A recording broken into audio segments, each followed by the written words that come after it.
Good morning. Here is today's word of blessings for you. Matthew 26:66-68. What do you think? He is worthy of death, they answered. Then they spit in his face and struck him with their fists. Others slapped him and said, Prophesy to us, Messiah. Who hit you? Today's title is Spit, Struck and Blindfolded. You would still remember the movie The Passion of Christ. Even though it was a Christian movie, young viewers were prohibited from watching it. Why? As far as I know, it was because the movie had many scenes that were so gory.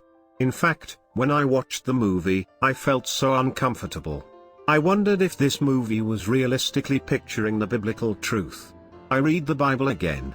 I found that it was in fact much worse. Christ, the Son of God, suffered so violently and cruelly. Today's passage shows the beginning of the Lord's suffering. Jesus was taken to the Sanhedrin where all his enemies gathered after he was arrested. They angrily accused Jesus with all the false testimonies. They heaped up abusive words against him and condemned him to death. Jesus instantly became a criminal to be crucified. On the spot, they began to torment and taunt him. They spit on his face, and struck him with their fists and slapped him. They blindfolded him and ridiculed him. Then they took him out for more beatings. Horrible.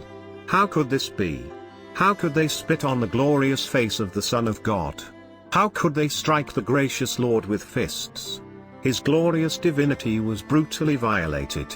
How painful and shameful it must have been. I shudder every time I encounter this scene. Why did he have to go through this painful and humiliating violence even before the crucifixion? Jesus kept silent. But we know that he has these silent messages for us. This is for you. I was spit lest you be spit. And when you are spit in the world, I will cleanse your face with my tears. I was blindfolded lest you be blindfolded.